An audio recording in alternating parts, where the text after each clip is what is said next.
आजचा कथा प्रसंग श्री शुक उवाच मनोस्तु शतरूपायाः तिस्रः कन्याश्च जज्ञिरे आकुतिर्देवहूतिश्च प्रसूतिरिति विश्रुताः। पुण्य पवित्र असलेल्या गंगा भागीरथीच्या तीरावर अत्यंत श्रेष्ठ असा भगवंत श्रीकृष्णांचा अनन्य भक्त परीक्षित राजा साक्षात सद्गुरु परमहंस गुरु शुक मुनींच्या मुखातनं श्रीमद भागवत कथा ऐकतोय। शुक मुनी परीक्षित राजाला सांगतात, परीक्षिता, मनुष्याने जन्म घेतला की त्याला संसार नावाचा विषय वस्तू पदार्थ येऊन चिटकतो। संसार आपल्याला येऊन चिटकलाय, आपण चिटकलेलो नाही। कधी? जन्माला आलो तेव्हाच। मातृपितृ सहस्त्राणी पुत्रदार शतानि च। आईच्या उदरातनं आपण जन्म घेण्याचा अवकाश की संसार प्रपंच नाम वस्तू आपल्याला येऊन चिटकतो, त्याला म्हणायचं माया। काय म्हणायचं? माया आपल्याला कधीपासून त्रास देते? जन्माला आल्यापासून। भगवंतापासून दूर नेणाऱ्या विषय कुठला तर म्हणे माया, आहे की नाही? मग या मायेच्या संदर्भाने चर्चा करत असताना शुक मुनींनी परीक्षित राजाला एक कथा सांगितली। परीक्षिता, मनुष्याला माया आणि मोह भगवत प्राप्तीपासून दूर नेतात। मनुष्याने त्या माया आणि मोहावरती विजय मिळवला पाहिजे। कसा मिळवायचा? संसारात राहून मिळवायचा। आपण आत्ता संसारात आहोत ना, मग या संसारात राहूनच आपल्याला माया आणि मोहावरती विजय मिळवावा लागेल। संसार तर करावाच लागेल, तो तर काही टाळता येणार नाही। याला इंग्लिशमध्ये बाय प्रॉडक्ट म्हणतात। भगवत प्राप्ती करता करता केलेला विषय म्हणजे संसार। स्त्री काय करते तर दुधावरती आलेली साय साठवून ठेवते, विरजण लावून ठेवते, आणि ती विरजलेली जी साय असते, तुम्ही आता धुळे जिल्ह्यातले म्हणून तुम्हाला माहिती आहे, सट असतो, सटासट, आहे की नाही? त्या सटात ती साय ठेवली जाते। ती साईचं दही झालं, ती आता ओसंडायला लागते साय। गृहिणी सावध होते, लगेच त्या साईला घुसळून काढते दह्याला, आणि त्याचं काय बनवते? लोणी। पण साईच्या दह्याचं लोणी बनवता बनवता तिच्या मनी ध्यानी सुद्धा नसतं, बाय प्रॉडक्ट तयार होतं ताक, आहे की नाही? तिला दह्यापासून काय मिळवायचं असतं? लोणी मिळवायचं असतं, लोणी। पण लोणी मिळवताना आपोआप तयार झालं काय? तसंच आपल्याला मिळवायचा आहे भगवंत, पण तो मिळवता मिळवता आपल्याला प्राप्त झालाय संसार। मग आता तुम्हाला उदाहरण दुधा दह्याचं दिलंय, तर पुढचंही आहे का? स्त्री दूध कोणाला देत नाही, देते का? सांभाळून ठेवते, लागतं, आहे की नाही? दुधावरची साय तर नाहीच नाही।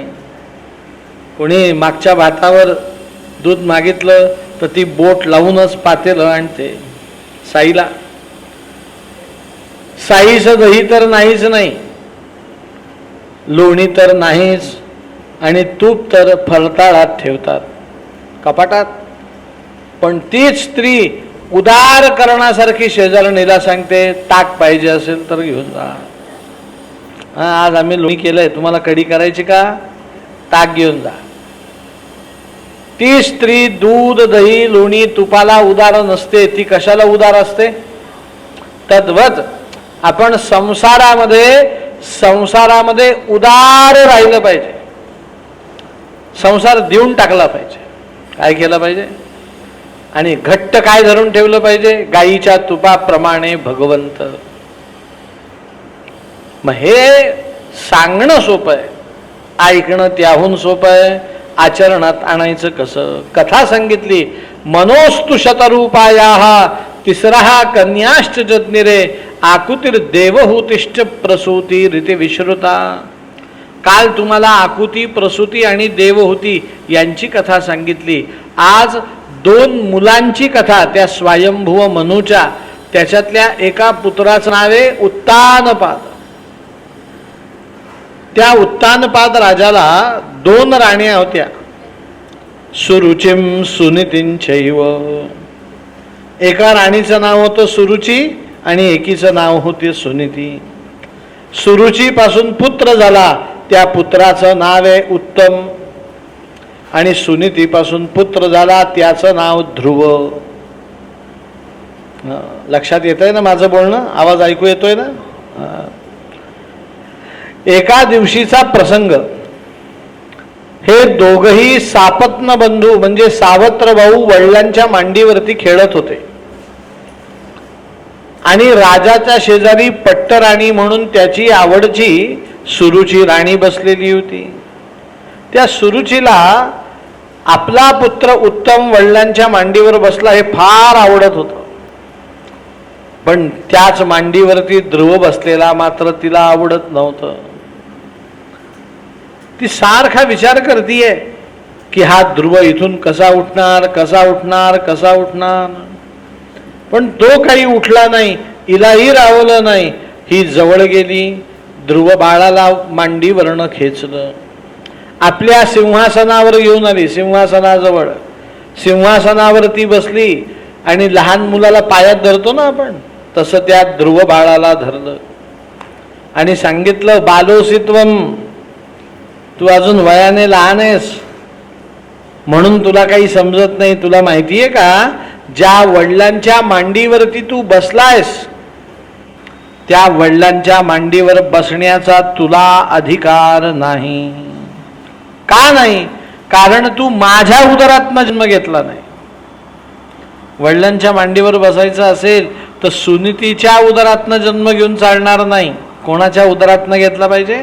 माझ्या उदरातनं. मग वर्तमान काळात तर तू माझ्या उदरातनं जन्म घेतलेला. मग तू काय कर, वनामध्ये जा, नीट ऐका, तपश्चर्या कर. तपश्चर्येचा परिणाम नारायण तुझ्यावर प्रसन्न होईल. आणि नारायण प्रसन्न झाला की नारायणाचा स्वभाव आहे, तो विचारतो, वरम ब्रूही, वर मागा. त्यावेळेस तू वर मागायचा की मला सुरुचीच्या पोटी जन्म दे. मग खुशाल माझ्या उदरात ये, माझ्या उदरातनं जन्म घे आणि वडिलांच्या मांडीवर बैस. आता शुकमुनी सांगतात, परीक्षिता, हे सगळं समजण्याचं, हे जे काही बोलणं आहे हे सगळं समजण्याचं ध्रुव बाळाचं वय नव्हतं. कारण त्याचं वय होतं, वय वर्ष 5. 5 वर्षाच्या बाळाला जंगलात जा, तपश्चर्या कर, नारायणाला प्रसन्न करून घे. मग तो प्रसन्न झाल्यावर त्याला सांग मला इथे नको, इथे जन्म दे. हे सगळं समजतं का हो? हे कधी समजेल? ज्यावेळेस बुद्धीला व्यापकता आली असेल त्यावेळेस. पण ध्रुव बाळाला काही समजलं नाही, समजलं माहिती नाही. पण ध्रुव बाळाला एवढं निश्चित समजलं की आई जे काही बोलली त्यात माझा सन्मान नव्हता. माझा काय होता? अपमान होता. कारण मनुष्याला जन्म घेता क्षणी 2 गोष्टी पक्क्या समजतात, मान आणि अपमान. मान अपमान कधीपासून समजतो आपल्याला? 1लीत गेल्यावर नाही, 10वीत गेल्यावर नाही, जन्मता. काही गोष्टी उपजत आहेत. लहान बाळ 11 वाजता दुपारी जन्माला आलं, तुम्ही 12 वाजता त्याला भेटायला जा आणि थोडे डोळे मोठे करा. ते बाळ लगेच रडतं. तो विचारतो, म्हणे या कोण, कुठल्या कुलकर्ण्याची, मला पाहायला आल्या आणि लगेच डोळे मोठे केले. यांच्या घरात तर मी जन्मालाही आलो नाही. पण तुम्ही त्याच बाळाकडे गालातल्या गालात हसा, तेही हसतं. त्याला कोणी सांगितलं डोळे मोठे करणं हा अपमान आहे आणि गालातल्या गालात हसणं हा सन्मान आहे? हे कोणी शिकवलं? म्हणे या आपल्या उपजत भावना आहे. भावना उपजत असतात ना. त्या ध्रुव बाळाला अपमान वाटला, रडत रडत आईकडे गेला. आईला जेव्हा हे सर्व दासीन करवी समजलं, त्यावेळेस आईने ध्रुव बाळाला उपदेश केला की ध्रुवा, मी तुला हेच सांगणार होते. ती आई जी काही बोलली ना, ती काही चुकीची बोलली नाही, फक्त तिची सांगण्याची पद्धत चुकली आहे. अरे मी तुला सांगते, तू क्षत्रिय कुळात जन्माला आलायस. वय वर्ष 5 झालं, वडिलांच्या मांडीवर खेळण्याचं तुझं वय आता राहिलेलं नाही. हल्लीच्या भाषेत 5 वर्षाचा आहे तू, वडिलांच्या मांडीवर काय बसतो? शाळेत जा.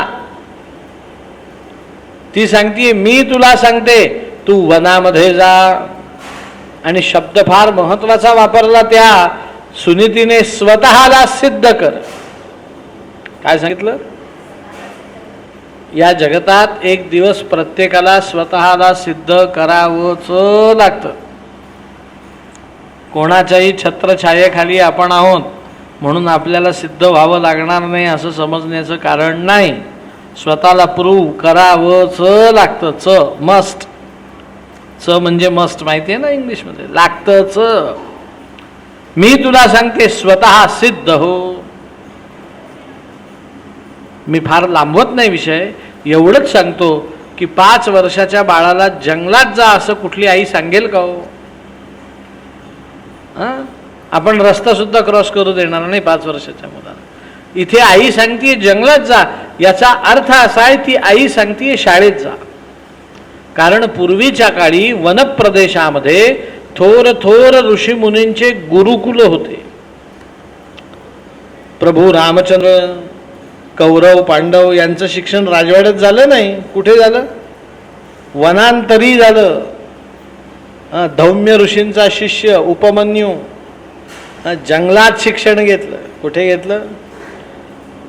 त्याला म्हणायचं गुरुकुल. स्वावलंबन या जगतातला सर्वोत्कृष्ट गुण तो गुरुच्या घरी राहिल्याशिवाय मिळत नाही. ध्रुव बाळ आईची आज्ञा शिरसा वंद्य मानून वनामध्ये गेलेत. आणि वनामध्ये गेल्यानंतर ध्रुव बाळाच्या भाग्याने, भाग्य शब्द आहे बरं का, भाग्याने या जगातले सर्वोत्कृष्ट गुरु त्याला मिळाले. म्हणजे हल्लीच्या भाषेत त्याला ॲडमिशनच ऑक्सफर्ड युनिव्हर्सिटीत मिळाली, हॉवर्ड युनिव्हर्सिटीत मिळाली. या जगातले सर्वोत्कृष्ट गुरु कोण? भागवतात वर्णन केलं. अहो नारद धन्योसी विरक्तानां शिरोमणिः सदा श्रीकृष्णदासानां अग्रणीर्योग भास्करः. त्यांचं नाव देवर्षी नारद. नारद सर्वोत्कृष्ट कसे? तर एक दिवस भगवंतांनी स्वतःच्या हाताने लक्ष्मीने सांगितलं म्हणून भक्तांची यादी बनवायला घेतली आणि पहिलं नाव देवर्षी नारदांचं लिहिलं. भगवंतांचा सर्वात प्रिय भक्त कोण?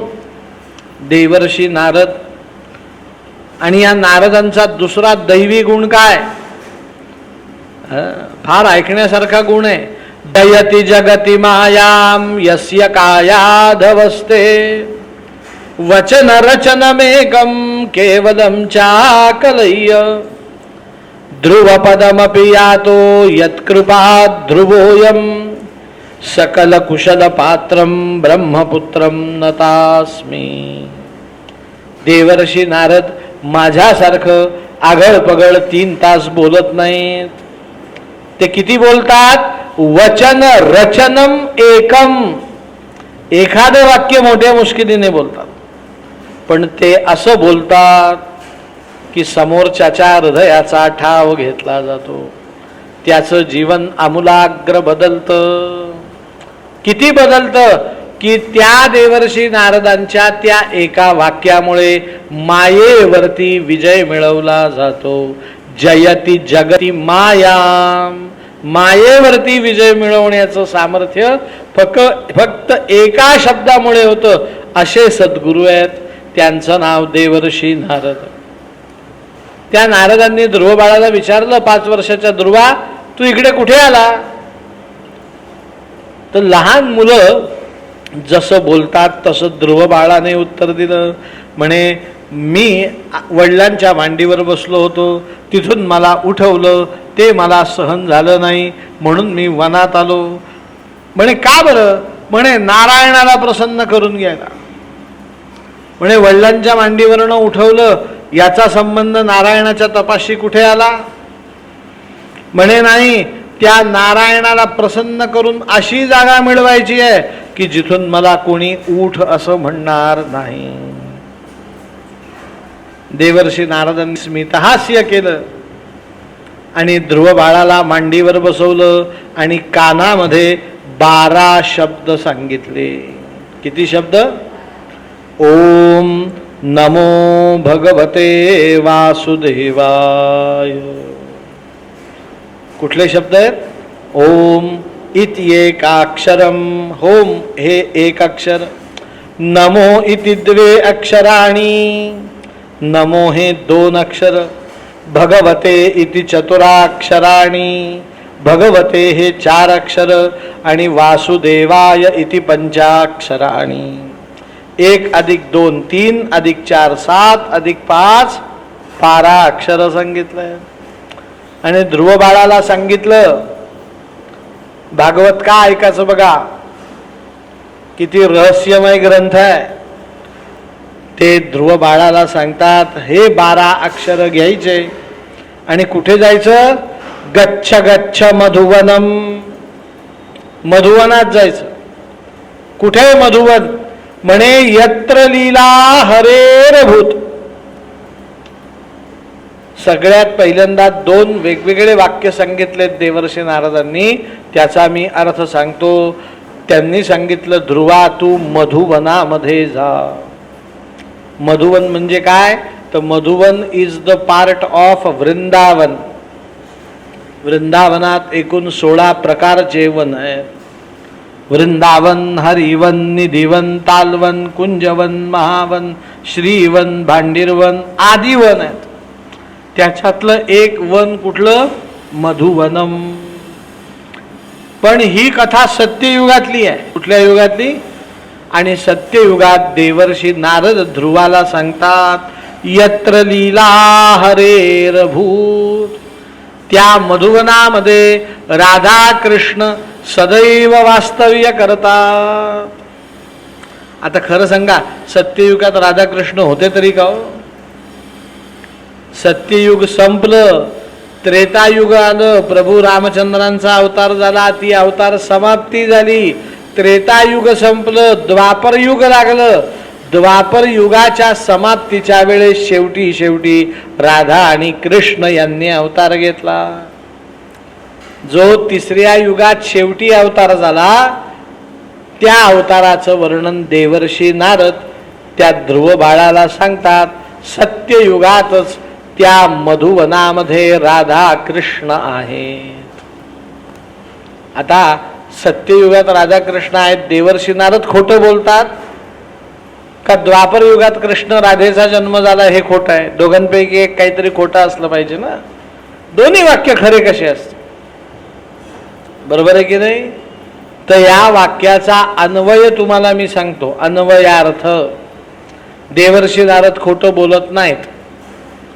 राधा कृष्ण ही द्वापर युगातच जन्माला आले, हेही सत्य. मग अर्थ काय लागतो? तुम्हाला सोपं करून सांगतो, नीट ऐका. माझं नाव लिहिलंय का इथे? काय नाव आहे? संकेत दीक्षित आहे की नाही? तुमच्या समोर बसलाय ना. मी माझी जन्मतारीख तुम्हाला सांगतो. माझी जन्मतारीख आहे 30/1 म्हणजे 30 जानेवारी 1979 79. मी जन्माला कधी आलोय? 47 वर्ष झाले. किती? मोठ्याने सांगा. चहा प्यायचा ना तुम्ही, हां, मग आवाज काढायचा. किती वर्ष झाले? पण 47 वर्षापासून मी राहतो. पण संकेत दीक्षित नावाचा व्यक्ती आहे हे तुम्हाला परवा समजलं. होता कधीपासून? पण तुम्हाला समजलं कधी? की नाही. राधाकृष्ण कधीपासून होते? सत्ययुगापासून. पण आपल्याला दिसले कधी? मी 79 सालीच होतो, पण दिसलो तुम्हाला परवा. तसा राधाकृष्ण सत्ययुगापासून आहे, पण आपल्यासाठी ते प्रकाशात कधी आले? द्वापर युगामध्ये आले, असं देवर्षी नारद सांगतात. आणि ते सत्य आहे. विष्णू सहस्त्रनामामध्ये भगवान नारायणाचं नाव आहे अज. अज म्हणजे ज्याला जन्म नाही, ज्याला मरण नाही, असा तो अज.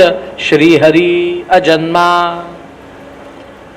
मग गुरुची आज्ञा शिरसा वंद्य मानून ध्रुव बाळ तपश्चर्या करण्यासाठी मधुवनामध्ये गेला. आणि मधुवनामध्ये 5.5 महिने तपश्चर्या केली. किती महिने? वस्तुतः तपश्चर्या म्हटली की कमीत कमी 12 वर्ष असतात, पण 12 वर्षच तपश्चर्या करावी लागते. पण दुसऱ्या भाषेत तुम्हाला सांगतो, 12 वर्षाची तपश्चर्या ध्रुव बाळाने 5.5 महिन्यात केली. काय सांगितलं मी? काय केलं ध्रुव बाळाने असं? तर पहिल्या महिन्यामध्ये ध्रुव बाळाची तपश्चर्या तुमच्या आमच्यासारखी साबुदाण्याची खिचडी खाऊन. मग नारायण मिळाला नाही म्हणून त्याने तपश्चर्येत फरक केला. दुसऱ्या महिन्यात त्रिरात्रांते कपित्थ बदराशनः. 3 दिवसातनं एकदा. किती दिवसातनं? एकदा एक कवट खावं. कवट माहिती आहे ना? कपित्थ म्हणजे कवट, आणि बदराशनः म्हणजे 10 बोरं खावेत. किती दिवसातनं? 3 दिवसातनं एक कवट.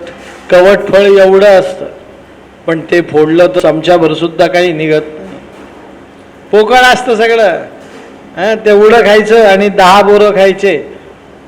3 दिवसातनं एकदा खायचे आणि उर्वरित वेळेत जप करायचा. नारायण प्रसन्न झाला नाही दुसऱ्या महिन्यात, म्हणून तिसऱ्या महिन्यात षडरात्रांते तृणपर्ण रसायना. दुसऱ्या महिन्यात तर ते कवठ आणि बोर खाणंही बंद करून टाकले. काय खायचं? कोवळे पानं खायचे. वृक्ष वेली जे दिसतील त्याचे काय खायचे? कोवळे पानं. किती दिवसातनं? 6 दिवसातनं एकदा. तिसऱ्या महिन्यातही नारायण प्रसन्न झाला नाही. ततो चतुर्थ वैवग्मासम 12 हनिः. चौथ्या महिन्यात तर ते पानही खाणं बंद करून टाकले. 12 दिवसातनं एकदा. किती? 6 ओंजळी यमुनेचं पाणी प्यायचं. 3 ओंजळी पाणी प्यायचं तहान लागली म्हणून, आणि 3 ओंजळी पाणी प्यायचं भूक लागली म्हणून. आणि 5व्या महिन्यात तर पाणी सुद्धा पिणं बंद करून टाकलं. प्राणायामम त्रयं कुर्यात्. 3 प्राणायाम करायचा. किती प्राणायाम? आणि उर्वरित वेळेत ओम नमो भगवते वासुदेवाय या मंत्राचा जप करायचा. तुम्हाला सोपं सांगतो. पहिल्या महिन्यात काय खाल्लं, दुसऱ्या महिन्यात काय खाल्लं, तिसऱ्या महिन्यात काय खाल्लं, हे सगळं विसरून जा. आपल्या काही उपयोगाचं. लक्षात एवढं ठेवा की भरल्या पोटाने भक्ती होत नाही. काय सांगितलं मी? भक्ती करायची असेल तर शरीर योग्याचं पाहिजे. कशाचं पाहिजे? योगी माणसाचं. आयुर्वेद सांगतो जो एक वेळ जेवतो तो योगी. एकच वेळेस भोजन शरीर उत्तम ठेवतो.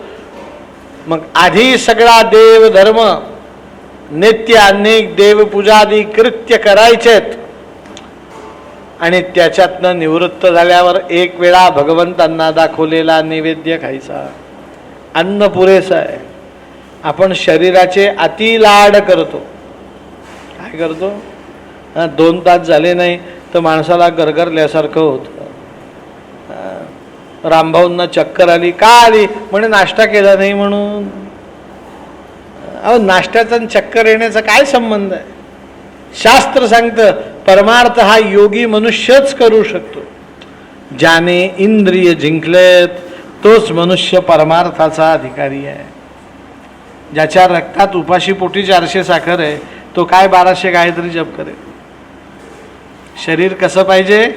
योगी माणसाचं पाहिजे. 5.5 महिने झाले तपश्चर्येला आणि एक दिवस देवर्षी नारदांनी नारायणाला विनंती केली की ध्रुव बाळाला दर्शन द्यायला चल. देवर्षी नारदांच्या म्हणण्यानुसार साक्षात पूर्ण परब्रह्म सच्चिदानंद घन नारायण ध्रुव बाळाला दर्शन देण्यासाठी श्रीहरी अवतार घेता झाला.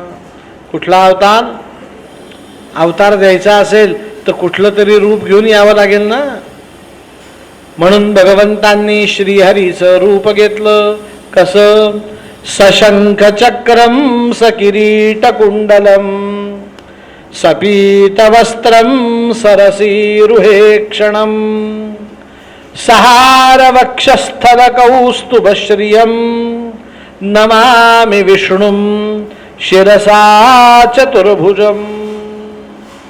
साक्षात कोटी सूर्यांचं तेज ज्याच्या चेहऱ्यावरती चमकतंय, जो पूर्ण आनंद स्वरूप आहे, नीलवर्ण नीलाकृती पुरुष आहे. पाणी जसं निळशार असतं तसे ज्याचे डोळे निळेशार आहेत, असा तो पूर्ण परब्रह्म सच्चिदानंद घन नारायण ध्रुव बाळा समोर आला. ध्रुव बाळाला दर्शन दिलं. ध्रुव बाळ आश्चर्यचकित झाला. त्याला वाटलंच नव्हतं नारायण इतका सुंदर आहे. भागवतात आश्चर्य सांगितलं की ध्रुव बाळ तुमच्या आमच्यासारखा होता. कसा होता? तुमच्या आमच्यासारखा म्हणजे काय हो? तो ध्रुव बाळ म्हणायचा एकदा हा नारायण प्रसन्न तर होऊ दे. हा झाला की त्याच्याकडे हे मागू, हे झालं की ते मागू, ते झालं की हे मागू, हेही मागून घेऊ, तेही मागून घेऊ, तेही सांगून पाहू. लिस्ट तयार होती. काय तयार होती? मुलाला मुलगा होऊ दे, सुनबाईला थोडीशी बुद्धी दे, मुलाला प्रमोशन मिळू दे, यांना थोडं माझ्याबद्दल प्रेम वाढू दे, नातवाला अभ्यास करण्याची बुद्धी दे, घराची केस चालू आहे त्याच्यात विजय मिळू दे, नणंदबाईंना इकडे येण्याची बुद्धी देऊ नको, वगैरे वगैरे वगैरे. आपली सुद्धा काय तयार असते सांगा? भागवतात सांगितलं ही लिस्ट कधीपर्यंत काम करते? भगवंत मिळत नाही तोपर्यंत. भगवंत मिळाला की मनुष्याला या सर्व गोष्टींची विस्मृती होते, विसरून जातो सगळं. भगवंत मिळाला की संसार विसरला जातो. ध्रुवबाळ संसार विसरला. त्याच्या मुखातनं शब्द बाहेर पडेन असे झाले. भगवान नारायणांनी आपल्या उजव्या हातात पांचजन्य शंख होता. त्या शंखाचा स्पर्श ध्रुव बाळाच्या गालाला केला आणि ध्रुव बाळाची वाणी जणू वेदाणी झाली. भगवंतांची स्तुती गाऊ लागली. ध्रुव बाळांनी भगवंतांची स्तुती केली. ध्रुव बाळ काय म्हणतोय? योऽन्तः प्रविश्य मम वाचमिमां प्रसुप्तां संजीवयत्यखिल शक्तिधरस्वधाम्ना अन्यांस्तहस्तचरणश्रवणत्वगामिन् प्राणान्नमो भगवते पुरुषाय तुभ्यं गोपाल कृष्ण भगवान की जय. या श्लोकाचा अर्थ आहे का? तुम्हाला सगळ्यांना हो म्हणायचं. डोळ्यांनी दिसतं की नाही, कानांनी ऐकू येतं की नाही, पायांनी चालता येतं की नाही, मांडी घालून बसताना गुडघे मांडी जवळ वाकवता येतात की नाही, पिशवी हातात उचलता येते की नाही, रात्री झोप लागते की नाही, काटा टोचला तर पायाला दुखतं की नाही. सगळं शरीर काम करतं. कोणामुळे? आपलं शरीर कशामुळे काम करतो?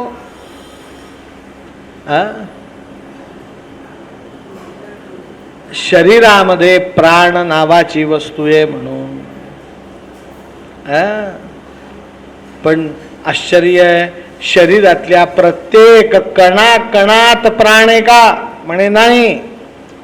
प्राण हृदय सन्निधी राहतो, हृदयाजवळ राहतो. कुठे राहतो? आणि तो प्राण आकारमानाने केवढा? प्राणाचा लांबी रुंदी उंची खोली केवढी? तर आपल्या डोक्यावरचा केस तुमच्या मला पाहू नका, मला केसच नाही.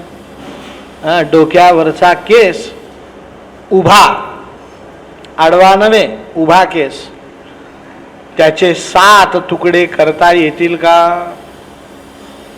उभ्या केसाचे 7 तुकडे होतील का? होऊ शकणार नाही. पण केले, एखाद्याने केले, मायक्रो चाकू आणून केले, पण 7वा भाग जो आहे केसाचा तो मोठा होईल इतका शरीरातला प्राण छोटा आहे. प्राण आहे केवढा? खूप छोटा. पण आश्चर्य, सगळ्या शरीराला तो चालवतो. आता मी परत सांगतो, शरीरातल्या प्रत्येक अवयवात प्राण आहे, पण शरीरातल्या हृदयातला प्राण हृदयाजवळून निघून गेला की शरीरात प्रत्येक अवयवात असलेला प्राण निष्प्राण होतो. हार्ट फेल झालं, पाय फेल झालेले नसतात म्हणून पाय चालतात का हो? मेलेल्या माणसाचे पोटाला काही झालेलं नसतं म्हणून मेलेत का? मरू दे, भूक लागली असेल जेवू घाल. शक्य आहे का? पोट सुद्धा काम करणं काय करतं? बंद करतं. अगं म्हणे हृदयातनं प्राण गेलेत, कानाला माझ्या काय धाड भरली आहे, भागवत ऐकायचं आहे मला, ऐकता येईल का? लक्षात ठेवा, शरीरातला कणभर असलेला प्राण निघून गेल्यावरती मनभर शरीर निर्जीव होतं. तद्वत ध्रुव बाळ म्हणतात. या सृष्टीमध्ये नारायणाचं अस्तित्व असं आहे की शरीरातला प्राण जसा श्रेष्ठ सगळ्या शरीराला चालवतो, तद्वत नारायण सर्व सृष्टीचं संचालन करतो. तो राहतो कुठे? वैकुंठात. प्राण राहतो कुठे? हृदयात. तो हृदयातला प्राण सगळं शरीर चालवतो ना आपलं. मी आत्ता तुम्हाला भागवत सांगतो 3 तास. का सांगतो? माझ्या शरीरात काय आहेत? प्राण आहेत म्हणून. तद्वत नारायण वैकुंठात राहतो, पण सगळ्या सृष्टीचं संचालन करतो. योऽन्तः प्रविश्य मम वाचमिमां प्रसुप्तां संजीवयत्यखिल शक्तिधरस्वधाम्नाम् अन्यांश्च हस्तचरणश्रवणत्वगादीन् प्राणान्नमो भगवते पुरुषाय तुभ्यं. ध्रुव बाळाने स्तुती केली, भगवंत प्रसन्न झाला. ध्रुव बाळाला भगवंतांनी विचारलं, वरम ब्रूहि, वर माग. ध्रुव बाळाने सांगितलं, देवा मला खूप काही मागायचं होतं, पण तू मिळाला, आता मला काहीही मागण्याची इच्छा नाही. भगवंतांनी ध्रुव बाळाला आलिंगन दिलं आणि सांगितलं, ध्रुवा मला माहिती आहे तू इकडे का आला होता, मी अंतर्यामी आहे. तुला अशी जागा पाहिजे होती की तुला त्या जागेवरनं कोणी उठ असं म्हणता कामा नये. ध्रुवा, तुला ती जागा द्यायलाच मी आलेलो आहे. तुला अवश्य ती जागा मी देईन. पण आज नाही. कधी देईन तुमच्या प्रश्नाचं उत्तर काका. तुला जागाच द्यायची आहे, पण कधी देईन. आधी मनुष्याच्या जन्मात आलेला आहेस तर मनुष्यविहित कर्म पूर्ण कर. जोपर्यंत मनुष्यविहित कर्म पूर्ण होणार नाही तोपर्यंत माझी कृपा ही तुझ्यावर होणार. आज फक्त तुला आश्वासन आहे की तुला अशी जागा देईन, पण प्रत्यक्षात कधी देईन? मनुष्यविहित कर्म केल्याशिवाय नाही. म्हणजे काय? तर शास्त्राने सांगितलंय की मनुष्याच्या जीवनात आपण जन्माला आल्यानंतर मनुष्यासारखं वागलं पाहिजे. म्हणजे काय? म्हणे याचं उत्तर असं आहे की ज्या ज्या वेळेस जे जे सांगितलेलं आहे ते ते करणं हा मनुष्यविहित धर्म आहे. माझा मुलगा शाळेत जातो, कॉलेजला जातो, त्याने 1 तासभर स्नान संध्या, 2 तास देवपूजा, 3 तास देवदर्शन, 4 तास देवाला प्रदक्षिणा, 5 तास जप करणं मूर्खपणा आहे. त्याने हे सगळं 2-2 मिनिटं करायचं आणि 4-5 तास काय करायचं आहे? अभ्यास करायचा आहे.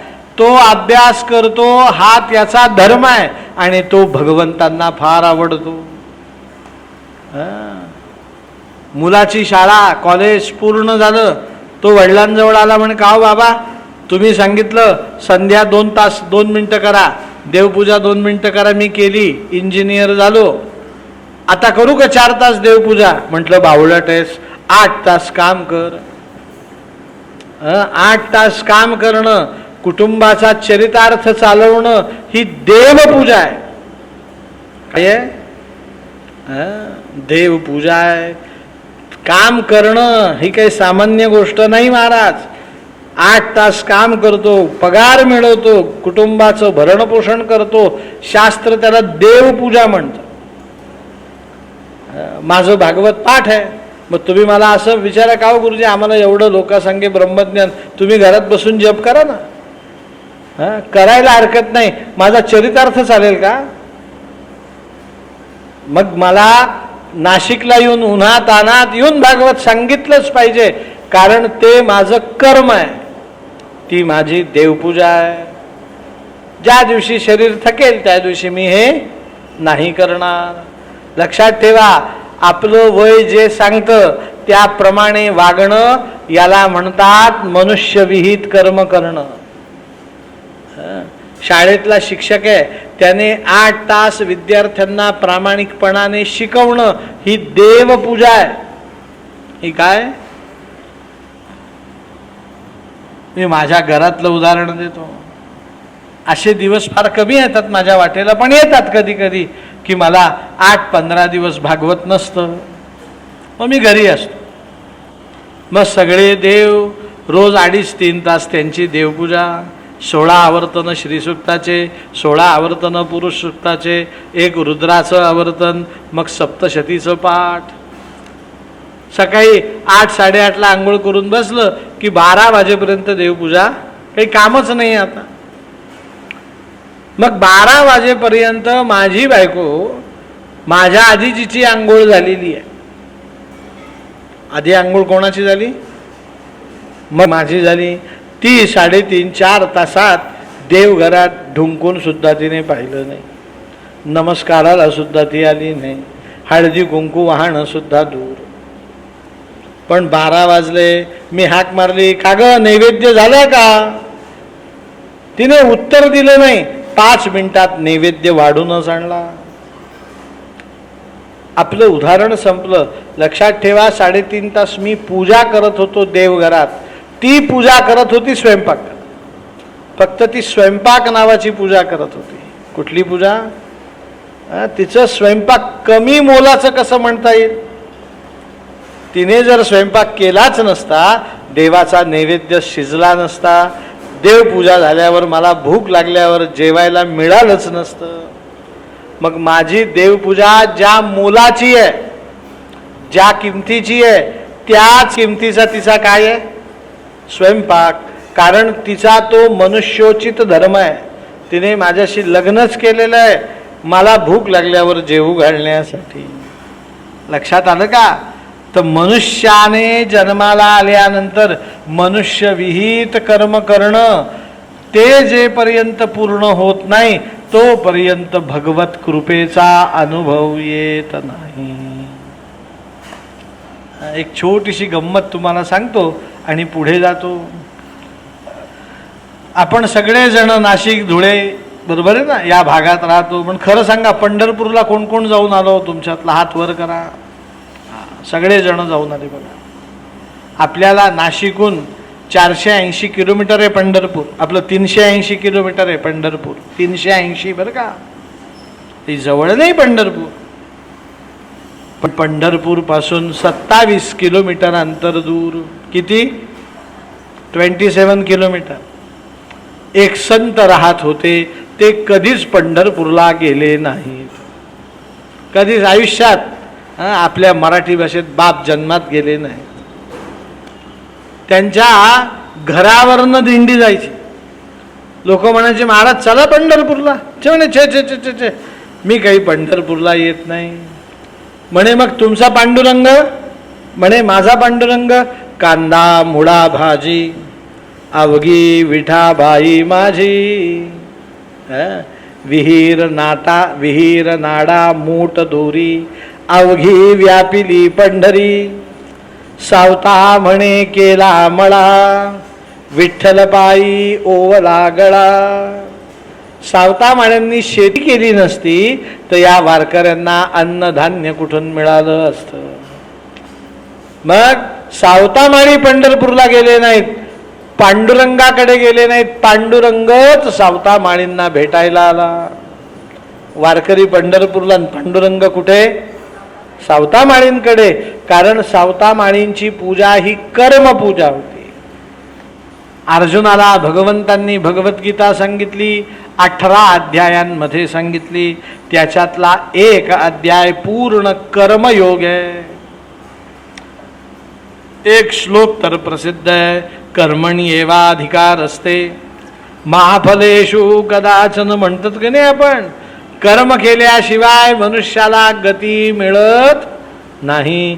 म्हणून मनुष्याने मनुष्यविहित कर्म केलं पाहिजे. सकाळी 7 वाजले की देवघरात रमायचं नाही, डॉक्टरने दवाखान्यात जाऊन उभं राहायचं. डॉक्टर जर 4 तास जप जाप्य देवपूजा तुळशीचं अर्चन करत बसला तर इकडे 100-200 पेशंट मेल्याशिवाय राहत नाही. लक्षात ठेवा, डॉक्टरची देवपूजा काय आहे?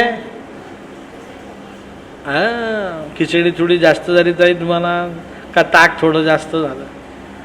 काय झालं खरं सांगा? काहीतरी जास्त झाला डोसाच, का पिरूची भाजी जास्त झाली? गोपाल कृष्ण भगवान. ध्रुव बाळाला भगवंतांनी काय उपदेश केला? लक्षात आला की कर्म हीच माणसाची काय पूजा आहे.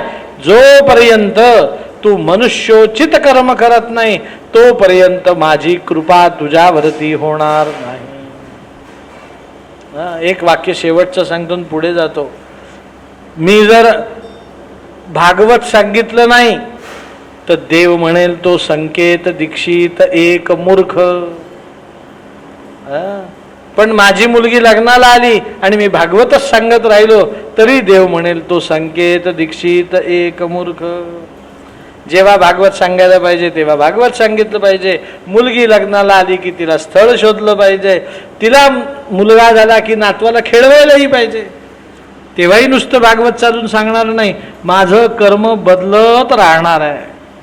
मग जे कर्म आपल्या समोर आलंय ते कर्म भगवंतांची पूजा आहे असं समजून प्रामाणिकपणाने केलं तर भगवंत ते कर्म भक्तीमध्ये ग्राह्य धरतात.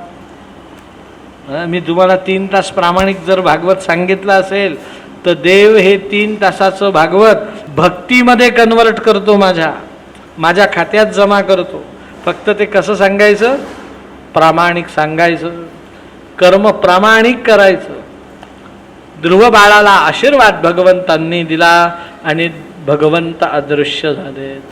देवर्षी नारदांनी ध्रुव बाळाचा हात धरला, उत्तानपाद राजाकडे नेलं. उत्तानपाद राजाला फार आनंद की माझ्या मुलाने 5.5 वर्षाचा असताना पूर्ण परब्रह्म नारायण मिळवला, म्हणून त्याची हत्तीवरून मिरवणूक काढली. थोडे दिवस कोड कौतुक झालं. मग आपला ज्येष्ठ पुत्र ध्रुव, कनिष्ठ पुत्र उत्तम दोघांना घेऊन मार्कंडेय ऋषींचे वडील, ज्यांचं नाव मृकुंड ऋषी, काय नाव, त्यांच्याकडे शिक्षणासाठी पाठवलं. आता वेगळं सांगण्याची गरजच नाही. राज्यशास्त्र, पॉलिटिक्स, राजा व्हायचं आहे ना त्यांना, राजनीती शिकायला पाठवलं. दोनही मुलं तरबेज झाले, शिक्षण पूर्ण झालं. ध्रुव बाळ घरी आला. या ध्रुव बाळाने 2 विवाह केले. शुकमुनी परीक्षितीला सांगतात, परीक्षिता, ध्रुव बाळाचे किती विवाह झालेत? 2. ध्रुव बाळाची पहिली पत्नी, तिचं नाव इला. दुसरी पत्नी, तिचं नाव भ्रमी. इलेपासून 1 पुत्र झाला, त्याचं नाव उत्कल. भ्रमीपासून जुळे मुलं झालेत, त्यांचं नाव वत्सर आणि प्रवत्सर. उत्तमाने लग्न केलं नाही. कालांतराने तो उत्तानपाद राजा वानप्रस्थ आश्रम घेऊन वनांतरी गेला. ध्रुव बाळ राजा म्हणून बसला. ध्रुव बाळाने धर्माने, नीतीने, न्यायाने राज्य केलं. आता भागवतातली संख्या आहे 36,000 वर्ष राज्य केलं. किती? का हो 36,000 वर्ष राज्य का केलं? कारण ध्रुव बाळाने तपश्चर्या 6 महिने केली होती. किती महिने? 6 गुणिले 6 किती? 36 गुणिले 10 किती? 360 गुणिले 10 किती? 3600 गुणिले 10 किती? 3000. आपलं 36,000. 3600 गुणिले 10 36,000. भागवतात सांगितलं, भगवंतांची जी भक्ती केली ती भक्ती 6,000 पटीने वाढते. किती? 6,000 पटीने. म्हणून पूजा करत असताना म्हणतात, पूजा षाड्गुण्यार्थम, 6,000 गुणांनी वाढावी म्हणून आम्ही पूजा करतो. देवाला 1 वाटी आंब्याचा रसाचा नैवेद्य दाखवला तर लक्षात ठेवा, तुम्हाला 6,000 आंब्यांच्या वाटीचा रस मिळतो. तुमची भक्ती किती पट होते? 6,000 पट. तुम्हाला मीराबाईचा अभंग माहिती आहे का? प्रसिद्ध अभंग आहे. पायोजी मैंने राम रतन धन पायो. माझ्याकडे कुठलं धन आहे? राम रतन धन. रामाचं नाव हेच धन आहे. पण या धनाचं वैशिष्ट्य काय? तर राम नाम धन हे घेतलं आणि रामाच्या बँकेत ठेवलं. धन बँकेत ठेवल्यावर त्याच्यावर काय मिळतं? हल्ली व्याजाचा दर आहे वर्षाला 6%. वर्षाला किती? तुम्हाला माझ्यापेक्षा बरोबर आहे ना दुसरा काका, तुम्ही तर बँकेतच होते. 6% व्याज दर आहे, म्हणजे महिन्याला अर्धा%. कधी? महिन्याला अर्धा%. पण मीराबाई म्हणते, आमचं रामाचं धन कसं आहे? बढत दिन सवायो. प्रत्येक दिवशी ते धन 1.25 पट वाढतं. म्हणजे दिवसाला 25%. राम नाम धन कसं आहे? आज राम नाम घेतलं, उद्या राम नाम घेतलं तर आज घेतलेलं राम 1 पट काम करतं आणि उद्या घेतलेलं राम नाम 1.25 पट काम करतं. बढत दिन सवायो. म्हणून भगवंतांची भक्ती 6,000 पटींनी वाढते. किती पटींनी? आमच्या ध्रुव बाळाने 36,000 वर्ष राज्य केलं आणि सरते शेवटी ज्यावेळेस ध्रुव बाळाचा मोह संपला, राज्य तृष्णा संपली, आपला ज्येष्ठ पुत्र उत्कल त्याला राज्यावरती बसवलं आणि ध्रुव बाळ गंगेच्या तीरावरती गेला. आणि त्या गंगेच्या तीरावर जाऊन ओम नमो भगवते वासुदेवाय या मंत्राचा जप करू लागला. जपाचा परिणाम बघा. मृत्यू मूर्ध्नी पदम दत्वा.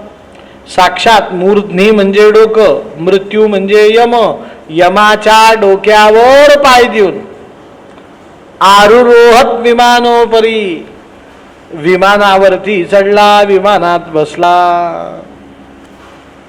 मृत्यूच्या यमाच्या डोक्यावर पाय देऊन ध्रुवबाळ कुठे बसला? विमानात बसला. हे वाक्य समजलं का? तुमच्या आमच्या डोक्यावरती. एखाद्याला विचारलं का हो मागच्या कथेला पाटील बाई आल्या होत्या, या कथेला दिसत नाही. म्हणे अहो त्यांच्या मुलाचं लग्न झालं. म्हटलं मग? म्हणे सुनबाई त्यांच्या डोक्यावर नाचते. फार फार तर मिरे वाटते. म्हणतो की रे, म्हणजे सुनबाई काय निघाली सांगा मोठ्याने? वरचढ निघाली. आता तुमच्या लक्षात आलं, मनुष्याला वरचढ यम आहे, तो आपल्या डोक्यावरती पाय देऊन उभा आहे. पण भागवतात सांगितलं ध्रुवबाळाप्रमाणे जो भगवंतांचं नाम घेतो त्याच्या डोक्यावर यमदेव नाचू शकत नाही. तो भक्त यमाच्या डोक्यावर नाचतो. आपल्या डोक्यावर यमाने नाचायचं का यमाच्या डोक्यावर आपण नाचायचं सांगा? आपण यमाच्या डोक्यावर नाचायचं. पण हे नाचायचं असेल तर हातामध्ये माळ घेतली पाहिजे. हरिपाठात ज्ञानेश्वर महाराज मनुष्याला सावध करतात. हरिमुखे म्हणा, हरिमुखे म्हणा. तू म्हण हरी हरी. तू जर नाही म्हटलं तर म्हणे यमाचा पाहुणा प्राणी होय. तुम्ही यमाचे पाहुणे. मी कालिका मंदिरातनं निघालो, टू व्हीलर बाहेर काढली, डोक्यावर हेल्मेट घातलं नाही, खिशात लायसन नाही, मला गाडी चालवता येत नाही, जाऊन मी आदळलो. मग लोकांनी सांगितलं आता हा पोलिसांचा पाहुणा. कोणाचा पाहुणा? 4 दिवस पाहुणचार कुठे माझा? पोलीस स्टेशनला. तसं आपला पाहुणचार यमाच्या दरबारात ठरलाय. कधी? भगवंतांचं नाम घेतलं नाही तर. घेतलं तर आपला पाहुणा नारायण आहे, आपला पाहुणचार वैकुंठात होईल. आमच्या ध्रुवबाळाने मृत्यूवरती विजय मिळवला. विमानामध्ये बसून वैकुंठ गमन केलं. वैकुंठात गेल्यानंतर परीक्षिता भगवंताकडे भक्तावरती करण्यासाठी 4 प्रकारच्या कृपा आहेत. किती? देवाची ये द्वारी उभा क्षणभरी तेणे मुक्ती. 4 प्रकारच्या मुक्ती आहेत. पहिली मुक्ती सायुज्यता मुक्ती, दुसरी समीपता मुक्ती, तिसरी सलोकता मुक्ती आणि चौथी स्वरूपता मुक्ती. आमच्या ध्रुवबाळाला 3 नंबरची सलोकता मुक्ती दिली. म्हणजे काय? राहण्यासाठी एक स्वतंत्र लोक देऊन टाकला. आपण आत्ता राहतो तो मृत्यू लोक आहे. कल्पना करा, हा एक लोक आहे. हा सगळा लोक संकेत दीक्षितांना देऊन टाकला. दिल्ली कोणाची? माझी. नाशिकही कोणाचं? माझं. त्र्यंबकही कोणाचं? सगळा लोक देऊन टाकला. कल्पना करा. ध्रुवबाळाला फार आनंद झाला. नारायणा, मला हा राहण्यासाठी लोक का दिला? म्हणे या लोकात तुला कोणी उठ असं म्हणणार नाही. तो ध्रुवबाळ त्या लोकात गेला, 1-2 तास राहिला, कंटाळला.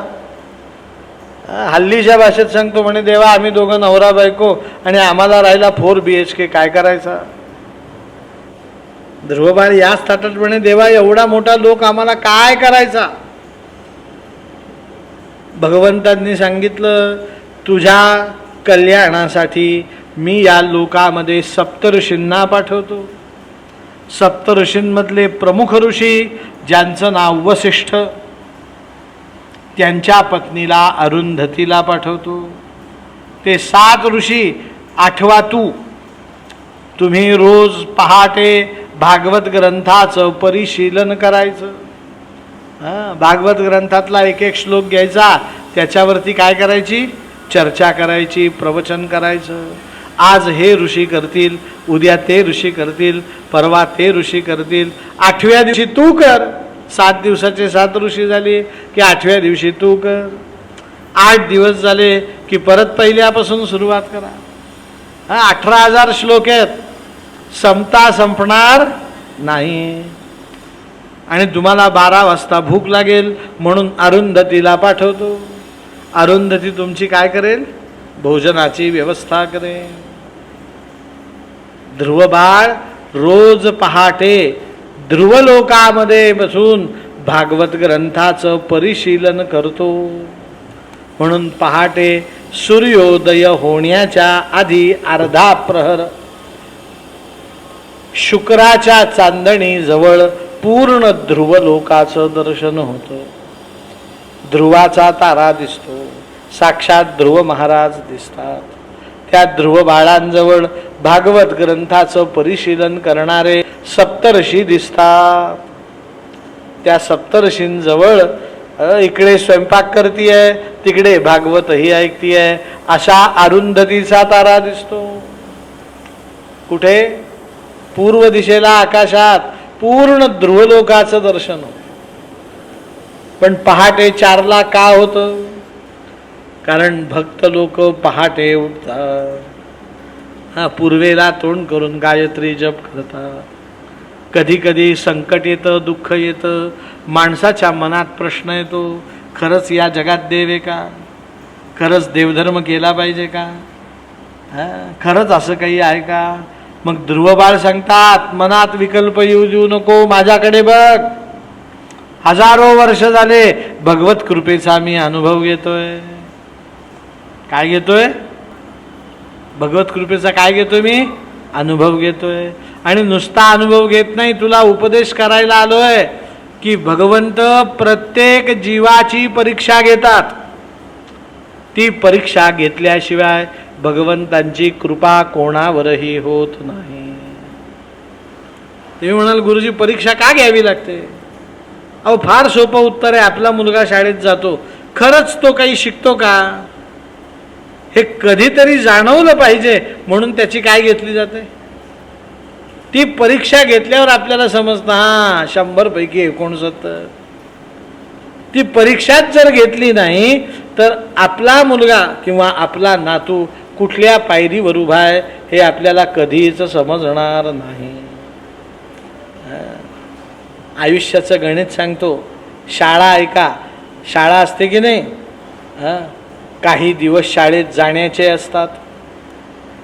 दप्तर घ्यायचं, डबा घ्यायचा, वॉटर बॅग घ्यायची आणि कुठे जायचं? पण काही दिवस परीक्षेचे असतात आणि एक दिवस तर निकालाचाही असतो. माणसाच्या जीवनातही असंच आहे. काही दिवस शाळेत जायचे असतात, काही परीक्षेचे असतात आणि एक दिवस तर निकालाचाही असतो. शाळेप्रमाणेच माणसाचं जीवन आहे आणि ते तसंच जगावं लागतं. मी तुम्हाला प्रश्न विचारतो, उत्तर देऊ नका. ज्या शाळेत परीक्षा होतच नाहीत त्या शाळेत तुम्ही मुलाला घालाल का? कधीच घालणार नाही. तुम्हाला कधी समजणारच नाही आपला मुलगा किती हुशार आहे. सांगता येतं मुलाला की या वर्षी 45% मार्क मिळाले, हरकत नाही, होतं असं. पुढच्या वर्षी प्रयत्न कर 60 पर्यंत जा. पुढच्या वर्षी सांगता येतं 60 झालेत, 70 पर्यंत जा. पुढे सांगता येतं 80 पर्यंत जा. पुढे सांगता येतं 90 पर्यंत जा. पुढे सांगता येतं 99 मिळालेत, 1 का कमी मिळाला, 1 का कमी मिळाला असे विचारणारेही पालक आहेत. पण ते पालक होण्याच्या आधी त्याला 99 पर्यंत पोचावं लागतं. आणि ते कोण पोचवतं? परीक्षा आहे की नाही. म्हणून मनुष्याच्या जीवनात सुद्धा परीक्षा आवश्यक आहे. आणि तुम्हाला मी पहिल्याच दिवशी सांगितलं, ही कथाच परीक्षिताची आहे. आपण जन्माला आल्यापासून काय देतोय? परीक्षाच देतोय महाराज. ध्रुवबाळ परीक्षेत उत्तीर्ण झाला. गोपाल कृष्ण भगवान की, सच्चिदानंद भगवान की. या ध्रुव बाळाच्या वंशामध्ये पुढे अत्यंत एक श्रेष्ठ अंगराजा होऊन गेला. कुठला राजा? अंगराजा. खूप संत सज्जन राजा होता, भगवंतांचा भक्त होता. पण त्याच्याकडनं एक चूक झाली, त्याने यमाच्या बहिणीशी लग्न केलं. कोणाची बहीण? तिचं नाव सुनीता. TH आहे. सुनीता नव्हे, काय? सुनीता. आणि ती अत्यंत दुष्ट होती. आपल्या बोलीभाषेत सांगतो, त्यांना मुलगा झाला, त्याचं नाव वेन राजा. आईवर पडला, दुष्ट निघाला. काय निघाला? पण दुष्ट म्हणजे काय? त्याने भक्ती बंद करून टाकली. म्हणे कोणीही गोपाल कृष्ण भगवान की म्हणायचं नाही, गोपाल कृष्णाय नमः म्हणायचं नाही, गोपाल कृष्णाय स्वाहा हवन करतो ना, करायचं नाही. म्हणे मग काय करायचं? म्हणे वेन भगवान की जय. वेनाय स्वाहा, वेनाय नमः, माझी भक्ती करायची. भागवतात सांगितलं की इथून नास्तिक पंथाला सुरुवात झाली. नास्तिक कुठून जन्माला आलेत? या घटनेपासून. मग तो वेन राजा ज्यावेळेस दुष्टांचा सरदार झाला, त्यावेळेस पृथ्वीवरती दुष्काळ पडला. कारण राजा दुष्ट निघाला तर पृथ्वीवरती दुष्काळ पडतो, अतिवृष्टी होते, अनावृष्टी होते. राजा कालस्य कारणम. या पृथ्वीवरती संकट यायला कारण कोण असतो? राजा. हे महाभारतात लिहिलेलं आहे. परिणाम या सर्व ऋषी मुनींनी एकत्र होऊन त्या वेन राजाचा वध करून, काय करून टाकला? दुर्जनांचा वध सज्जनांनी केला. पण प्रश्न जैसा थे तसा राहिला, जैसे थे. कारण का? राज्य करणं सज्जनांचं काम नाही. राज्य करणं हे राजकारण आहे. आणि ते कोण करू शकतो? नीट ऐका. सत्वगुण प्रधान, रजोगुण प्रधान आणि तमोगुण प्रधान या 3 गुणांपैकी ज्यातात रजोगुण आहे तोच मनुष्य राज्य करू शकतो. सत्वगुणी माणसं राज्य करू शकत आणि तमोगुणी माणसाकडे राज्य जाऊ नये. रजोगुण म्हणजे काय? ज्याच्यात अर्धा सत्वगुण आहे आणि अर्धा तमोगुण आहे, ज्याला इंग्लिशमध्ये म्हणतात 50-50. अशा माणसाने राज्य करावं, जो सज्जनांशी सज्जनासारखा वागेल, दुर्जनांशी. मग असा व्यक्ती शोधायचा कुठून? म्हणून सगळ्या ऋषीमुनींनी भगवंतांची प्रार्थना केली. म्हणे भगवंता तुझं ब्रीद वाक्य आहे, यदा यदा हि धर्मस्य ग्लानिर्भवति भारत अभ्युत्थानमधर्मस्य तदात्मानं सृजाम्यहम्. म्हणून त्या ऋषीमुनींच्या प्रार्थनेला म्हणून भगवान नारायण या भूतलावरती अवतार घेते झाले. त्यांचं नाव श्री पृथु महाराज की जय. भगवंतांनी अवतार घेतला. कुठला? पृथु. कथायोगात, कथेच्या ओघात सांगायला मनुष्य विसरून जातो, म्हणून आधीच सांगतो. हा पृथुराजा जन्माला येण्याच्या आधी जमिनीला म्हणत होते वसुधा. काय म्हणत होते? हा पृथुराजा जन्माला येण्याच्या आधी पृथ्वीला, जमिनीला म्हणत होते वसुंधरा. पृथुराजा जन्माला येण्याच्या आधी या जमिनीचं नाव होतं धरा. पृथुराजा जन्माला येण्याच्या आधी या जमिनीचं नाव होतं रसा. आणि पृथुराजा जन्माला येण्याच्या आधी या जमिनीचं नाव होतं वसुमती. काय नाव होतं? पण या वसुधेने, वसुंधरेने, धरेने, रसेने, वसुमतीने पृथुराजाशी विवाह केला. पृथुराजाची पत्नी म्हणून तिचं नाव झालं पृथ्वी.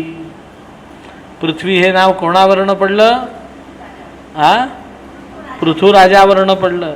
तुम्ही सकाळी उठल्यावर मंत्र म्हणतात ना, समुद्रवसने देवी पर्वतस्तन मंडले विष्णुपत्नी नमस्तुभ्यम. मग तुम्हाला मी आता प्रश्न विचारतो, विष्णुपत्नी जर पृथ्वी असेल तर ती कोणत्या विष्णूची पत्नी आहे? तर त्या विष्णूचं नाव आहे पृथु महाराज की जय. या जमिनीने कुठल्या विष्णूशी विवाह केलाय? पृथुराजाशी. मग भागवतात काय सांगितलं की हा पृथुराजा जन्माला येत क्षणी हातात तलवार घेऊन आला आणि पृथ्वीवरती धावून गेला. म्हणे का ग, या संत सज्जनांना अन्नधान्य तू का देत नाहीस? सगळे उपाशी मरताय. ती पृथ्वी पृथुराजा जवळ गेली आणि सांगितलं, पृथुराजा तू साक्षात नारायण आहेस, पण तुला मी सांगते, खरं सांग, तुझ्या तलवारीला मी घाबरेन का? माझ्याकडनं अन्नधान्याची अपेक्षा असेल तर हातातली तलवार टाकून दे, हातामध्ये नांगर धर. काय धर? ठिकठिकाणी पाणी अडव, माझं संरक्षण कर, माझी मशागत कर, उत्तमोत्तम बीज माझ्यामध्ये तू रुजव, मग बघ मी कशी या जगतावरती कृपा करते. म्हणे मग आता का नाही केली? म्हणे हे सगळे दुर्जन माणसं पहिल्यांदा दुर्लक्ष माझ्याकडे करतात. दुर्जनांचं राज्य सुरू झालं की पहिली गदा शेतीवरती येते. मी तुम्हाला भागवत सांगतोय बरं का. शेतकरी माणसं हल्ली एने प्लॉट करून विकायला लागली. मग मला तुम्ही सांगा, अन्नधान्य येणार कुठून? शेतकरीच जर शेती करू लागला नाही तर अन्नधान्य येईल का?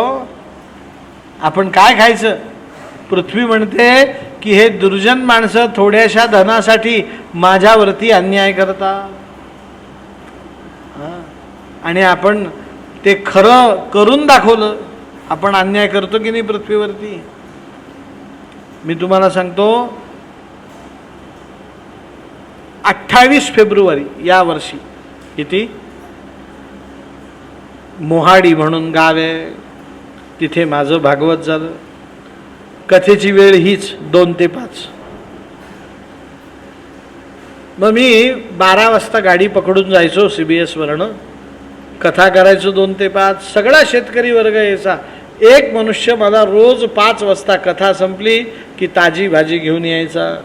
कधी मेथीची जुडी, कधी अर्धा किलो वांगे, कधी अर्धा किलो टोमॅटो एका पिशवीत घेऊन यायचा. बरं, इतके सुंदर चवीला ती भाजी घरी गेल्यावर ताजी भाजी मी खायचो. तर 5व्या का 6व्या दिवशी मी त्याला सांगितलं, म्हटलं मला तुमचं शेत बघायचं.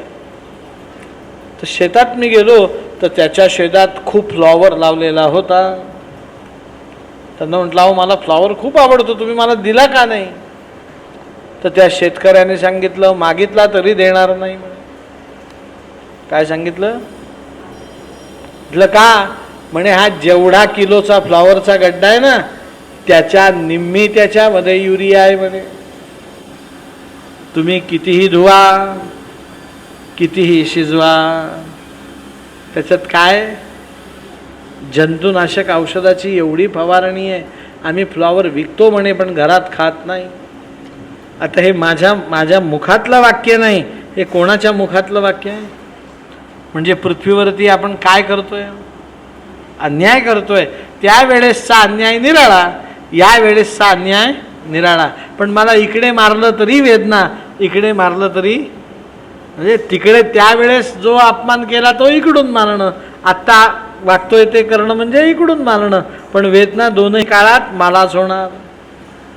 मग भागवतात सांगितलं, या पृथुराजाने सर्वप्रथम, शब्द काळजीपूर्वक ऐका, सर्व पृथ्वी नांगरून काढली. 5-10 एकर जमीन नाही, किती? सगळी पृथ्वी नांगरून काढली. ठिकठिकाणी पाणी अडवलं, जलाशय निर्माण केले. आता शेत नांगरून झालं, पाणी अडवून झालं. त्या पृथ्वीने सांगितलं, हे पृथुराजा, तू धान्यासव नावाचा यज्ञ कर. पृथुराजाने धान्यासव नावाचा यज्ञ केला. यज्ञामध्ये अग्निनारायण प्रगट झालेत. त्या यज्ञातल्या अग्निनारायणातनं इंद्रदेव प्रगट झालेत. त्या इंद्राच्या आजूबाजूला देवांचे वैद्य अश्विनी कुमार होते. त्यांनी हातामध्ये कुंभ आणलेला होता, तो पृथुराजाला दिला. पृथुराजाने विचारलं, काय आहे? म्हणे या कुंभांमध्ये उत्तमोत्तम बीज आहेत म्हणे. बीज म्हणजे बिया. तू या बिया घे आणि योग्य योग्य ठिकाणी तुला आवडेल तसं बीजारोपण कर. म्हणे कुठे कुठे बीजारोपण करू? इंद्राने त्या प्रसंगी त्या प्रश्नाला उत्तर म्हणून स्वर्गामध्ये असणारी नंदिनी नावाची कामधेनू बोलवली. कोण बोलवली? आणि नंदिनीला त्या पृथुराजाकडे दिलं आणि सांगितलं, हिला घेऊन तू पृथ्वीवरती विचरण कर. जिथे जिथे ही नंदिनी गोमय म्हणजे शेण टाकेल, गोमूत्र शिंपडेल, त्या जमिनीमध्ये तू बीजारोपण कर. त्याप्रमाणे नंदिनीला घेऊन त्या पृथुराजाने सगळ्या पृथ्वीमध्ये विचरण केलं. सगळं बीज पेरलं. त्याचा परिणाम थोड्याच दिवसात ही पृथ्वी, ही वसुधा पुष्पवती, फलवती, धान्यवती, औषधीवती झाली. त्या पृथ्वीला इतकं समाधान झालं, ती पृथुराजाला शरण आली आणि पृथुराजाला म्हणू लागली, माझं रक्षण, माझं संरक्षण करणारा पहिला पुरुष या पृथ्वीवरती तू जन्माला आला, म्हणून मी तुझ्याशी विवाह करू इच्छिते. नारायणाने त्या वसुदेशी विवाह केला, पृथुराजाची पत्नी म्हणून तिने पृथ्वी हे नामाभिधान धारण केलं.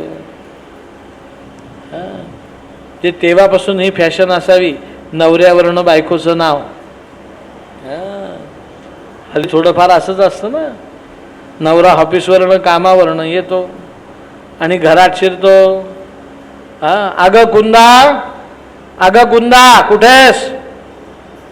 ती कुंदा 4 बेडरूमचा फ्लॅट, आतल्या खोलीत किचनमध्ये असते. ती अशी पोळ्या लाटत असते पती येणार म्हणून, पण हा कुंदा कुंदा कुठेस, कुंदा कुठेस, कुंदा. ती हात पुसत पुसत येते. पती विचारतो, अगं कुंदा. ती म्हणते, काय रे मुकुंदा? हे नावं ठेवण्याची फॅशन तेव्हापासून सुरू. पृथ्वीवर पृथुराजावरनं नाव काय पडलं? पृथ्वी. मग पृथुराजाने विवाह केला म्हणून 125 वर्ष राज्य केलं. विवाह केला नसता तर पृथुराजाने तेव्हाच अवतार समाप्ती केली असती. पण विवाह केला म्हणून 125 वर्ष, ब्रह्मदेवाचे 125 वर्ष पृथ्वीवरती राज्य केलं. मग भगवंतांनी एक दिवस मनाशी विचार केला, आपण अवतार जरी घेतला तरी क्षत्रिय कुळात अवतार घेतला. आपण कुठल्या कुळात? राजा झालो.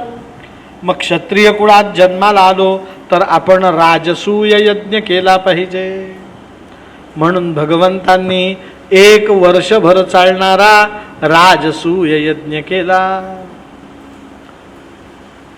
यज्ञ संपला, सर्व ब्राह्मणांना दक्षिणा दिली. ब्राह्मण निघाले, घरी जायला अर्ध्या वाटेवर पोहोचले आणि इकडे नारायणाला करमेना, पृथुराजाला. तो म्हणतो, अरे यज्ञ संपला सुद्धा. अर्ध्या वाटेवर गेलेल्या ब्राह्मणांना बोलवलं, म्हणे परत यज्ञ केला, मला काही करमत नाही. दुसरा यज्ञ सुरू झाला, 1 वर्षभर चालला. ब्राह्मणांना परत दक्षिणा दिली. ब्राह्मण घरी जायला निघाले, अर्ध्या वाटेवर गेले, परत आणले, म्हणे मला काही करमत नाही. तिसरा यज्ञ सुरू केला. 4था, 5वा, 6वा, 7वा, 8वा, हजारो यज्ञ झाले. ते ब्राह्मण कंटाळले. अरे म्हणे आम्हाला बायका, मुलं, घर दार, तू आम्हाला अर्ध्या वाटेवरनं धरून आणतो, तुझी यज्ञाची तृप्ती होणार कधी पृथुराजा? त्या ऋषींमध्ये एक कश्यप ऋषी होते. कोण होते? त्या कश्यप ऋषींनी सांगितलं, हे बघ म्हणे पृथुराजा, तू साक्षात यज्ञो वै विष्णू, तुझंच रूप यज्ञ आहे, तुझी तृप्ती होणार नाही. तुला तृप्ती करणारा यज्ञ सांगतो. काय सांगितलं? तृप्ती करणारा यज्ञ सांगतो. तो यज्ञ तू कर, परत तू कधीही यज्ञ करणार नाहीस. म्हणे महाराज असा कुठला यज्ञ आहे? म्हणून मी तुला यज्ञ सांगतो, ऐक. तू एक यज्ञ कर. कुठला यज्ञ? असं म्हणता क्षणी कश्यप ऋषींनी उत्तर दिलं, श्रीमत भागवतम पुराण तिलकम यद वैष्णवानां धनम यस्मिन् पारमहंस्यमेव ममदं ज्ञानं परं गीयते यत्र ज्ञान विराग योग सहितं नैष्कर्म्यमाविष्कृतं तच्छृण्वन् प्रपठन् विचारणपरो भक्त्या विमुच्येन्नरः. गोपाल कृष्ण भगवान की, श्रीमद भागवत महापुराण की. पृथुराजाला सांगितलं, तू भागवत ज्ञान यज्ञ कर. आपलं 7 दिवसाचं भागवत आहे, पण पृथुराजाने 6 महिन्यांचा भागवताचा यज्ञ केला. किती महिने? 6 महिने. आता मी तुम्हाला प्रश्न विचारतो, भागवतात कोणाचं वर्णन आहे? कोणाचं? म्हणजे कोण? आणि पृथुराजा सुद्धा कोण? मग नारायणाची कथा कोण ऐकतं? नारायण स्वतः ऐकतो. म्हणून जिथे जिथे भागवत कथा असते तिथे तिथे कथा ऐकायला कोण येतो? रामाची कथा राम ऐकतो, कृष्णाची कथा कृष्ण ऐकतो. ऐके नाही? तुम्हाला गीत रामायण माहिती आहे ना? गीत रामायणातलं पहिलं गीत कुठलं आहे? स्वये श्री राम प्रभू ऐकती. ऐका, कोण ऐकतं? राम प्रभू ऐकती. पण काय ऐकतात? कुशलव रामायण गाती. जे रामायण कुशलव गातात ते ऐकतं कोण? राम ऐकतो. पण या गाण्यात या शब्दांना काही किंमत नाही. याच्यातला मुख्य शब्द कुठला आहे? स्वये. कुठला शब्द महत्वाचा आहे? या सगळ्या 2 चरणांमधला महत्वाचा शब्द कुठला? माझं लग्न होतं, स्वतः पंतप्रधान आले होते. पंतप्रधान शब्द महत्वाचा नाही. महत्वाचा काय? स्वतः पंतप्रधान माझ्या लग्नाला आले होते. स्वतः. त्यांना मी काही फोन केला नाही, त्यांना फक्त नियमाने अक्षत दिली, ते स्वतः आले. तसं स्वये श्रीराम प्रभू ऐकती. स्वतः श्रीराम येतो, रामाची कथा ऐकतो. स्वतः गोपाळ कृष्ण येतो, गोपाळ कृष्णाची कथा ऐकतो. मग भागवत ऐकलं, नारायणाची तृप्ती झाली. काय झाली? मी सांगितलेलं वाक्य म्हणा. भागवत ऐकलं, कोणाची तृप्ती झाली? म्हणून भागवतात लिहिलं की भागवत सप्ताह केला. आपल्या घरातल्या देवदेवता, देवघरात देव असतात ना, त्या तृप्त होतात. आपले पूर्वज असतात ते तृप्त होतात. आपण ज्या घराण्यात जन्माला आलो ते घराणं ऋषींचं असतं. गोत्र आहे ना आपल्याला, कश्यप, अत्री, वसिष्ठ वगैरे, ते ऋषी तृप्त होतात. आणि साक्षात सर्वांचा शिरोमणी श्री नारायण सुद्धा तृप्त होतो. म्हणून भागवत सप्ताह केला तर देवता, देवदेवता तृप्त होतात. कुलदेवता, ग्रामदेवता, मुंजा, खंडोबा, गणपती, बाळकृष्ण, ज्यांची तुम्ही आयुष्यभर पूजा केली त्या सगळ्या देवदेवता काय होतात? तृप्त होतात. वडिलांच्या घरातल्या 7 पिढ्या, मामाच्या म्हणजे आईच्या घरातल्या 7 पिढ्या, आणि बायकोच्या म्हणजे सासऱ्यांच्या घरातल्या 7 पिढ्या, 21 पिढ्या तृप्त होतात. ज्या ऋषी घराण्यात तुम्ही जन्माला आले ते ऋषी तृप्त होतात. आणि हे सर्व ज्यांच्यापासून निर्माण झाले तो नारायण सुद्धा तृप्त होतो. गोपाल कृष्ण भगवान की जय. तृप्त होणं माहिती आहे का तुम्हाला? तृप्त होणं म्हणजे काय? तृप्तीची व्याख्या काय? मला गुलाबजाम खूप आवडतात, श्रीखंड खूप आवडतं, पुरणाची पोळी खूप आवडते, साधं वरण भात तूप खूप आवडतं, कढी खूप आवडते, पुऱ्या खूप आवडतात, चटण्या कोशिंबिरी आवडतात, विविध प्रकारची लोणची आवडतात, विविध प्रकारच्या भाज्या, फळभाज्या, पालेभाज्या, शेंगभाज्या सर्व आवडतात.